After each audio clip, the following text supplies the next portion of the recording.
hope you're well and welcome to my YouTube channel. Today I am going to be doing a video which I think is going to be a bit of a long video, and I do apologise for that, but it is a video on the makeup mistakes, the most common makeup mistakes that people make. Before we get started, make sure you subscribe to my channel so you don't miss any of my videos. So these are some makeup mistakes that I 100% used to make when I was younger, like when I was a teenager, and some even like into my 20s before I kind of started blogging and learned or got more into makeup, and then started blogging and then just learned more and more about makeup. And some things are just things that I've like seen people do and I'm just like, come on ladies, we can do better than that. And people are always asking me, how do you get your makeup to last so long? So I've got the tip for that. So you'll see all of these like tips and tricks that I've kind of like learnt along the way. I will be doing one side of my face the correct way and one side of my face the wrong way, with like basically no primer, applying things like the wrong way or the rushed way. I hope you like this video. It's a little bit different. Let me know if you like it. Give me a big thumbs up if you do. Here I am, very bare-faced,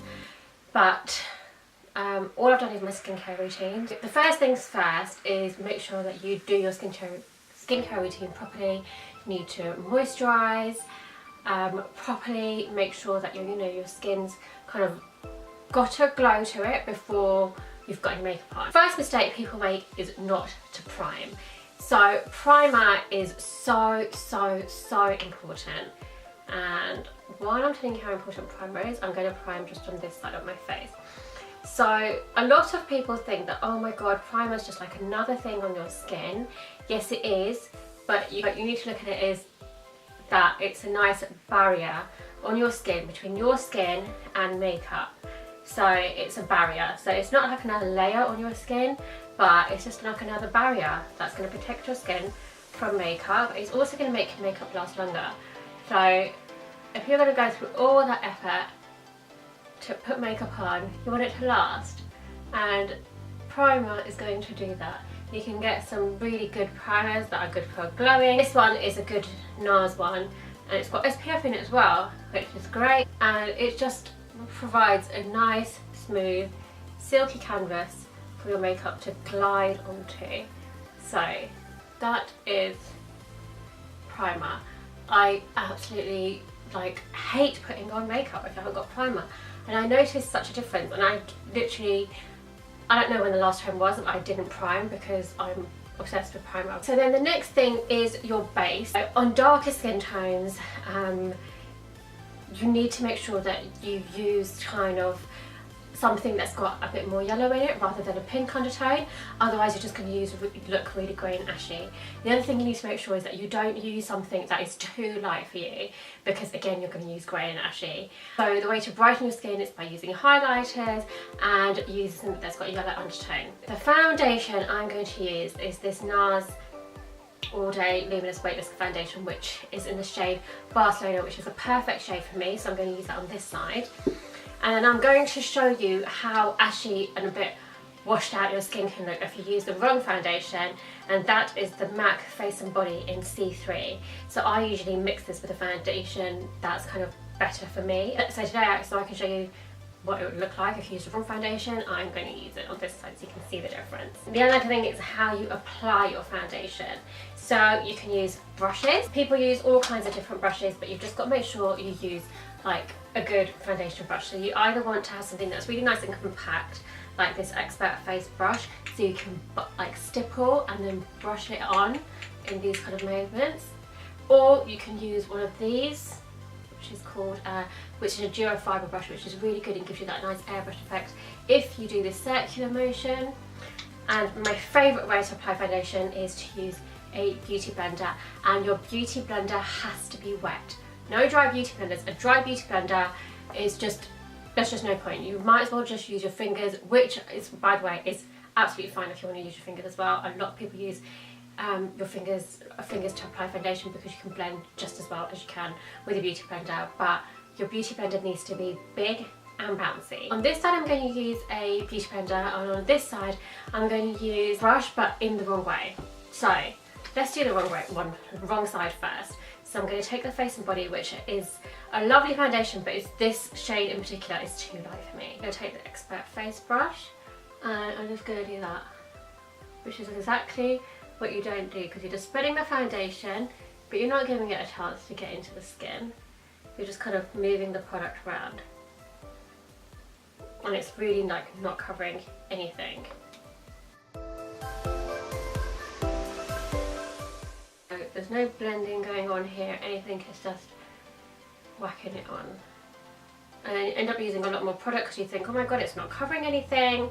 So then you take more and you're just piling it on. I'm going to go on to the right side and take my beauty blender and give my beauty blender a little spritz of the Smashbox primer water. You can use a setting spray if you want. I just love this primer water. And I'm going to stipple this. I'm going to bounce this product all over my face. Well, not all over my face, but on the right side of my face. By doing this, you're placing the product on your skin and not moving it around. You're actually working it into your skin, so it's not just going to rub off, it's going to stay.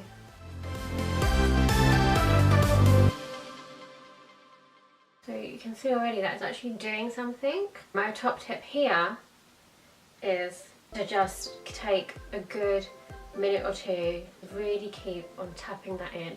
And this is going to just help your makeup to last longer because it's just really well worked into the skin and really well blended out. And it's going to look like a nice and natural and airbrushed. I don't take too much product under the eyes because we're going to put concealer there anyway. Whereas on this side I did take some foundation under my eyes, so we're going to have a build up of extra product there, which you don't really need. But I'm showing you the right way and the wrong way. So next we're going to go on to eye makeup. Again, primer is a massive deal. It's just going to help your eyeshadow stay in place. I would never put on eyeshadow without putting on primer because my eyeshadow would just slip off. I have got slightly oily eyelids but not massively oily. So on the right side I'm going to take this Urban Decay primer potion. And you've seen me do this so many times. So I just like to use my finger, but you can use a brush or whatever you want, and you literally just prime the whole area going up to your eyebrow. I'm going to be taking the Tarte Look palette. So the first thing you want to do is not be afraid to take product in your crease. A lot of people seem to be afraid to put product in the crease and they literally just put it on the lid. You know, don't be afraid to take it in the crease. And I remember for ages I used to think that, oh my god, I'm going to look so overdone if I take product in the crease. But you also don't want to come too outwards because otherwise your eyes are going to be like droopy. The two different eyeshadow brushes are, you've got a flat brush, which is when you pack on colour like this, so you're packing it on. We've got a fluffy brush, which is for blending, so you're doing that. A lot of people try to do that, but you're kind of just like diffusing the colour with a fluffy brush, or they'll do this. Again, you're just moving the product around, not doing anything. I'm going to take a really nice shade here, which is Firecracker, and I'm just going to go, which is basically what I see people do. Just sticking that all over, and then just maybe taking this, and that's it. And the eyeshadow is kind of like coming down. So obviously if you see blatant eyeshadow, you are going to wipe it away. On this eye, I am going to take a matte bronze undertone shade and go into my crease, like that. And you've got to really blend, and you're going to use a fluffy brush and be really light-handed. And that is opening up my eyes. So I've instantly opened up my eyes and made my eyes look kind of like wide awake. Then I'm going to take the flat brush and take this same shade, Firecracker, and I'm going to just pat it on like that all over my lid. So you use less product because you're patting it on and actually placing the product where you need it to be. And I'm going all the way to my lash line so there's no gaps and it's neat. Blending is key. Then I'm going to take a dark, slightly darker shade. I'm just going to go on my outer V. And I'm going upwards, never downwards, because you're opening up your eyes. And you've got to be really light. And the other trick you can do is get something like that, like angled, hold it like that, so you know that no eyeshadow is going there, and then you can go as dark as you want in the outer corner, just so you don't get anything going down, because you want to go up, because you're opening up your eyes and making your eyes look bigger. So that's the eyeshadow. That's really bothering me. Eyeliner. A lot of people just use an eye pencil and just go like that. Eye pencils don't really work for me unless it's in the waterline. I only use them in the waterline, otherwise I use a liquid liner because it just looks more sharper and nicer, and you can go really, really thin with a liquid liner. So I'm going to use an eye pencil, and one big mistake people do is do this. When you do that, you're creating a crease. So I'm going to do that. Right, like that, which doesn't look good at all. I would do, on the right eye, is take a liner which is really, really, really pointed. You don't pull your eye because then that kind of creates creases and wrinkles. Just leave it naturally. And basically what I'm going to do is start off, so if you want, the thicker you want it, obviously you keep on building up above that. But what I'm going to do is just go really, really thin, go right so close to your lash line, like literally tracing along your lash line.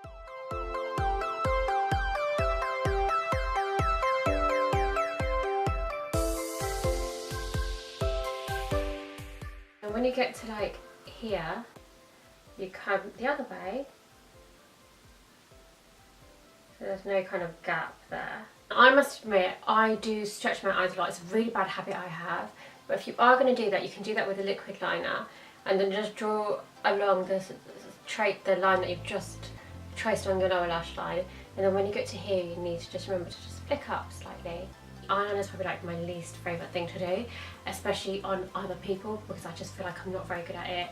I'm really not good at doing like a straight eyeliner on other people at all. But you can see the difference, like this kind of leaves a gap because it's not pointy, so there's a bit of a gap between your lash line and your eyeliner. Basically there's like gaps, and when you get to the end, you're kind of, because you stretched it so much, you're kind of just left with like a gap here, which just, you know, is not opening up your eyes at all. Whereas here, because you've traced along your lower lash line first, then you can go back in, and with the point you just go back and even dot gaps in if there is any, but there wouldn't be really. Now for concealer. So again, with a concealer you need to make sure, especially if you've got an Asian skin tone, that it's got a kind of yellow undertone to it, so you're brightening. The rule isn't the lighter your concealer, the kind of more you're going to cover your dark circles. That's just not the case at all. You need to kind of colour correct first. So on this side I'm not going to colour correct, and I'm just going to go in with a wrong concealer, which looks really, really ashy on me. And this is because it's got kind of like a pink undertone rather than a yellow undertone. So this is Some Kind of Gorgeous in medium, and it's a really good concealer, but it's just not good on me at all. With a concealer you can use a brush or you can use your fingers. I kind of, with this one, because it's a pot, I actually do it with my fingers. And you just go in and concentrate just where the dark circle is, not worrying about anything else. I'm patting it on, but again a lot of people just kind of rub it on. I mean, I have it now, so I can't. There you go. So you've got nicely covered. So you just kind of do that, rub it in, sort of blending it in. There we go. On this side I'm going to do it the right way. I'm going to use an orange to colour correct and counteract that horrible darkness here. And when I'm colour correcting, I literally only concentrate on the dark bits that I want to cover up. Then I use a concealer that is right for me, and I use the Naked Skin Weightless Concealer in the shade Medium Dark Warm. And I don't just concentrate on where the dark circle is, I draw a bit of an upside down triangle. And this isn't adding more product, it's just kind of so it all blends in nicely and brightens up this whole area under my eyes, like that. And this is just going to also kind of like make you look like you've got higher cheekbones as well. Then I take a mini beauty blender. You can take a big beauty blender if you want, I just take a mini one. And again, just like before, you tap it into your skin. You don't do this because then you're just going to move the product around and you're actually not going to cover anything, whereas this is getting tapped into your skin, so it's going to stay. So there you go, and hopefully you can see the difference. So I like to just quickly set my concealer on the good side, and I just take some powder. So I'm just going to use this MAC mineralized powder and just kind of baking but not over baking. So that's my concealer set, it's not going anywhere now. And what I'm going to do is on this side, I'm going to take this loose powder and I'm going to set just there, which is fine to use under your eyes, but I'm not going to, sorry, I pat it, I can't help it, I'm in a habit. I'm just going to do that. God, this looks like such a mess on this side, and on here, like, oh god. And the other thing you need to make sure you always do is always use any cream products and then use powder products on top. If you kind of use powder products and cream products, just creates a bit of a mess. They've got dark hair, they think that it's fine, absolutely fine to just leave your brows, even when you kind of have like a bit of like foundation covered over them or powdered, and you just need to define them a little bit. It just always looks great. I mean, I've got really dark hair and I've got dark brows, but can you see, like, they still need a bit of defining. So I'm going to do the wrong one first. So even when people do choose to define their brows, the big mistake is to use a pencil, not a brow pencil, just a normal eyeliner pencil, and then literally just do this. I just feel like I've got a big caterpillar up here. How I would do my brows is to use brow specific products. They are designed to make sure to mimic hair, one of the techniques I use is, you can see my whole brow video below, so I'm purposely not going to use any of the videos, products in that video because you can see them. But I've got this little Lottie set, and you can just use powder. So you can use eyeshadows that are more like grey based. So I'm mixing kind of like a brown and a bit of black. And you start at the arch, and you just do small, gentle strokes. And you're not overlining your brows, you're literally just following your brow and just filling in any gaps and just defining them. So I seem to have a bit of a gap just here in the arch, which is really annoying. But you just fill it in, and then you start going closer to the beginning of your brow, always coming back to the arch.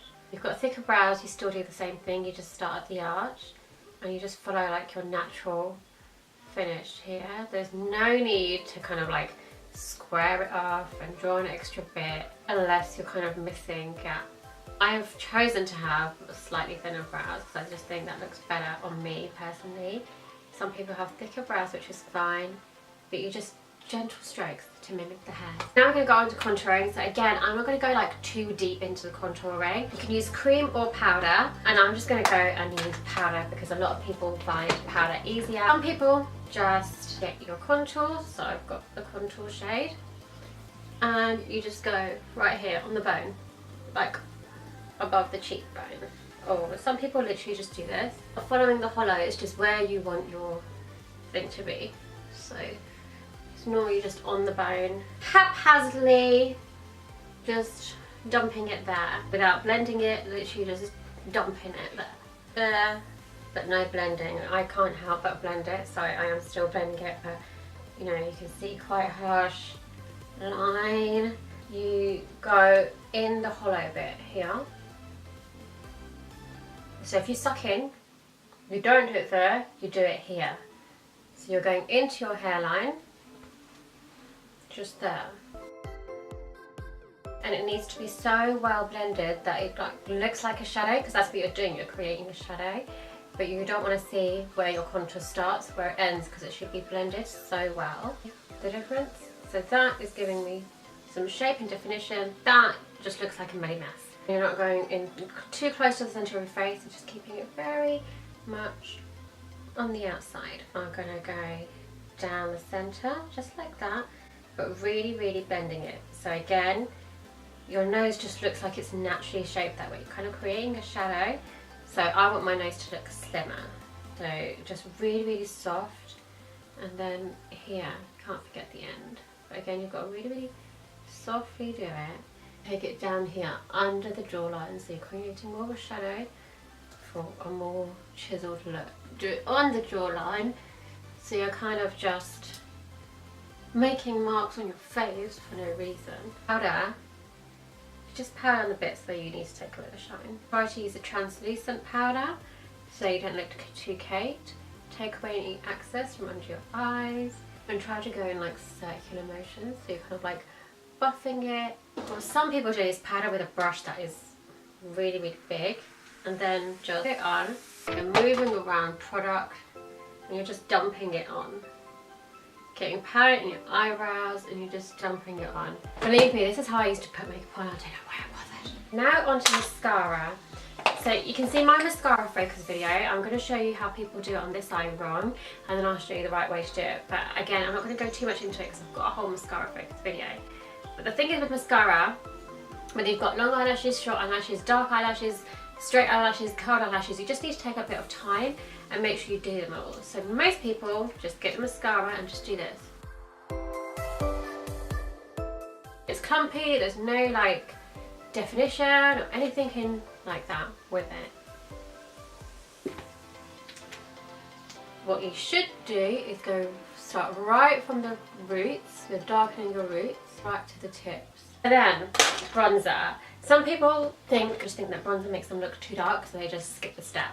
I think that if you use bronzer in the right way, you can wear it all year round and you just look a bit sun-kissed and just, you know, fresher. You just take a nice fluffy brush and you start along your hairline, but almost going into your hair. So you go all around your hairline, and this just gives you a nice kind of like bronzy look, which is what bronzer is supposed to do. Not make you look darker because you're not using it all over your face, just on your cheeks. I think a lot of mistake that people make is to do that and just go really rough with it, and it kind of just goes all over the face. One massive mistake that I find a lot of people do is basically not to wear blusher at all. You just look so much fresher and younger when you've got a blusher on. I used to take a dark blusher, like Breath of Plum, which is, if you use it in the right way, it looks nice, but I'm going to use it in the wrong way first. Take the blusher and just apples of your cheeks, but lightly going up. And your general rule should be, and you can cut your fingers there if you need to, no more than 2. That's the distance. Shouldn't be any closer than that to your nose. Everything is blending into your contour and your bronzer, and it's just like, oh my god, where does the blusher start and where does it end? Highlights your best features and makes you look more chiseled because it works alongside the contour. I haven't really seen people not using highlight properly because it's just a nice bit of shimmer to your face. But it would just be maybe not to wear it, so maybe let's just not wear it. So highlight, highest points of your cheeks. You can see my highlight focus if you want to. MAC Subculture. I used to do this back in the day, use it thinking I look so fly. Really, I just looked a bit dead because it's too light for me. Wear it all over, it's just too light. Or a really dark lip liner. Not accentuating your lips, just a dark lip liner. You don't have to overdraw your lips, but you can just use a matching lip liner and go right on the edge of your lip line. You're not overdrawing them, you're just making the most of the lip you've got. And then with your lipstick, so I've just put it on normally, but here I've kind of used the lip liner in a correct way, really made the most of my lips, and here I've just kind of, you know, not really used lip liner that well, but I've used the same lipstick on both sides. The other mistake that people make when it comes to lipstick is wearing lipstick that's just too light. I mean, there's no rules in makeup, you've got to have fun, you've got to do what you want and experiment, but some lip colours for my skin tone can make me look like so like Snob by MAC, for example. That's too light for me. I look like washed out and just doesn't suit me at all. And the other thing the other mistake that people make is that if you have really dry lips and you wear like matte lipsticks or like liquid lipsticks is just gonna really make your lips a lot drier. There you go. They are all the kind of mistakes that, like, you know, you can make. A lot of them I used to make myself. I hope you agree that this side of my face looks so much better, lifted, brighter than this side. Hopefully there are some mistakes there that you can admit to and say, oh my god, I used to do that too. Yeah, leave me comments below, let me know if you agree, not agree, if you've got any more makeup mistakes that you see or you think that you make or that you think that I make. Let me know, but just remember, it's whatever works for you. Mind, these are things that are, you know, this side is stuff that works for me, but this side there might have been stuff that works for other people. So if you like this video, please give me a big thumbs up, and hopefully I will see you guys very soon. Bye guys.